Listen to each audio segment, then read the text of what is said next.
Bharatiya Janata party के राष्ट्रीय प्रवक्ता सुधांशु त्रिवेदी द्वारा एक पत्रकार वार्ता का आयोजन किया गया था।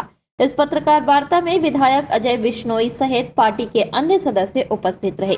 वहीं इस पत्रकार वार्ता का संबोधन राष्ट्रीय प्रवक्ता सुधांशु त्रिवेदी द्वारा किया गया था, जहां उन्होंने कई मुद्दों को लेकर पत्रकारों से चर्चा की। इस दौरान उन्होंने कांग्रेस की भारत जोड़ो यात्रा, रूस यूक्रेन युद्ध और भारत चीन हमले को लेकर पलटवार किया है।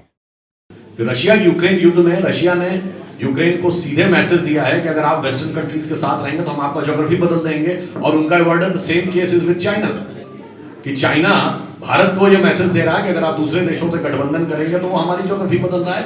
मान्यवर, आप कहना क्या चाहते हैं कि भारत चीन के आगे नतमस्तक हो जाए, सरेंडर कर दे, जैसे भाई भाई कह के आपके दौरे हुकूमत में होता रहा। इसलिए हम ये कहना चाहते हैं कि चाइना के मुद्दे के ऊपर जाने अनजाने राहुल गांधी जी की जो सोच है वो सामने आ गई कि पहले भारत की सेना के जवानों के लिए पिटाई शब्द का प्रयोग किया। अब ये कह रहे हैं 135 करोड़ भारतवासियों से कि चीन के आगे हमें सरेंडर कर देना चाहिए। मैं पूछना चाहता हूं ये क्यों कह रहे हैं? राजीव गांधी फाउंडेशन को मिले दान के एहसान के बोझ के तले दबे हैं, या कम्युनिस्ट पार्टी ऑफ चाइना का कांग्रेस पार्टी से हुए करार के इकरार के प्यार के कारण बोल रहे हैं? हाइड्रोजन एनर्जी किस प्रकार से नई बनेगी, ये एकदम लेटेस्ट टेक्नोलॉजी के अनुसार ग्रीन एनर्जी की तरफ देश आगे बढ़ रहा है।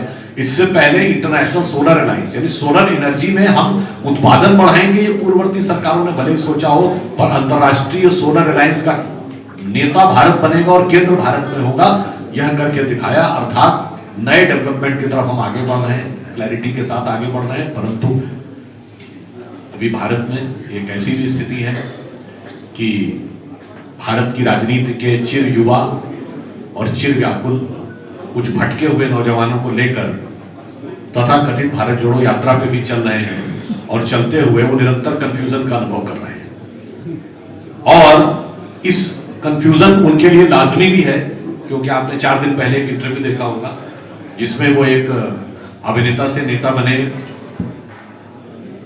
राजनेता, शायद आप लोगों को पता हो, कमल हसन साहब एक पार्टी भी बना चुके थे जिसका नाम था MNM। उसने तमिलनाडु के चुनाव में भागीदारी की थी और 3.2% मत प्राप्त किए थे। कांग्रेस को तमिलनाडु में 4.2% मत प्राप्त हुए थे। तो आप सोचिए कि 3.2% मत प्राप्त करने वाला इंटरव्यू ले रहा है और 4.2% मत प्राप्त करने वाला उसको बता रहा है कि ये जियो पॉलिटिक्स में सफलता का मूल मंत्र क्या है। अब ये कंफ्यूजन है या क्लैरिटी है, यह मैं देश की जनता के ऊपर छोड़ता हूँ। वहीं भगवान श्री राम के मुद्दे को लेकर चर्चा की और भारतीय जनता पार्टी द्वारा किए जा रहे कार्यों की जानकारी दी। एक्चुअली में समस्या क्या है कि कांग्रेस पार्टी हर चीज में आके हर चीज के विशेषज्ञ बन जाती है। जब श्री राम जन्मभूमि का शिलान्यास हुआ था तो आप याद करिए, कहते ना मुहूर्त ठीक नहीं है। अरे भाई, ये वो लोग हैं, जब हम लोग सरकार के जमाने में एस्ट्रोलॉजी कोर्स के रूप में आया तो कहते हैं अंधविश्वास है, और अब कहते हैं मुहूर्त ठीक नहीं है। देखिए कितनी डाइकोटोमी ऑफ द कैरेक्टर है। तो वो अगर आज कह रहे हैं तो इसमें कोई आश्चर्य की बात नहीं, पर मैं तिथि की बात आपको ये कहना चाहता हूं कि भगवान राम का मंदिर जब बनना शुरू हुआ, तो मैं एक फैक्ट भी आपको बता दूं, जब हमने पहली बार शिलान्यास किया था प्रतीकात्मक 9 नवंबर 1989 को, तो देवोत्थानी एकादशी थी, जाके चेक कर लीजिएगा। जो पहली कार सेवा हुई 30 अक्टूबर 1990 को, वो भी देवोत्थानी एकादशी थी। देवताओं के उत्थान के आशीर्वाद से शुरू हुआ था। तो जब मकर संक्रांति का वह पर्व आएगा अगले वर्ष उत्तरायण से, दक्षिणायन से उत्तरायण, और जब भारत का स्वाभिमान भी नीचे से ऊपर उठ रहा होगा, ये काल चक्र की गति है। जो तारीख देखने की कोशिश करते हैं वो दृष्टि को समझ नहीं पाते। तो भगवान राम के उस आदर्श को मानते हैं जो कहते हैं बैर न कर काहू सन कोई, राम प्रताप विषमता कोई, यानी किसी के प्रति कोई बैर भाव नहीं है। जो भी भगवान राम के साथ आना चाहे और यदि मजबूरी में भी आना चाहे या चुनावी कारण से भी आना चाहे तो हम उसका भी स्वागत करते हैं, क्योंकि अब भारत की राजनीति में बड़ा परिवर्तन पिछले कुछ वर्षों में आपने देखा होगा। बंगाल का चुनाव आता है तो ममता बनर्जी जी चुनावी मंच से चंडी पाठ करती है। उत्तर प्रदेश का चुनाव आता है तो प्रियंका गांधी जी चुनावी मंच से देवी स्तुति करती है। उत्तर प्रदेश के चुनाव में अखिलेश यादव जी को सपने में भगवान दिखने लगते हैं। गुजरात का चुनाव आता है तो केजरीवाल जी को दिल्ली में भगवान दिखने लगते हैं नोट में। कोई बात नहीं, कोई भी किसी भी भाव से आना चाहे स्वागत है।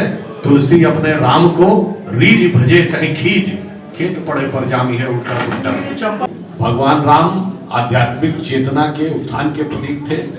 राम मंदिर भारत की चेतना के विकास के साथ आगे बढ़ा और तारीख जो है वो काल चक्र की गति की प्रतीक थी, क्योंकि तुलसी ने रामचरितमानस में लिखा है, तात राम नहीं नर भूपाला, भुवनेश्वर कालहु कर काला। तो ये काल तब आ रहा है जब हम 5वीं बड़ी अर्थव्यवस्था बन गए हैं, हम सामरिक दृष्टि से विश्व की 4थी सबसे शक्तिशाली कंट्री बन गए हैं, और इतना ही नहीं, IMF के हिसाब से हम फास्टेस्ट ग्रोइंग इकोनॉमी बन रहे हैं। अगले साल काल चक्र के इस मुकाम पे आना था, और जब प्रधानमंत्री श्री नरेंद्र मोदी जी के नेतृत्व में यह देश पूरी प्रखरता के साथ आगे बढ़ रहा है, इसके साथ राम मंदिर को ऊपर उठाना था।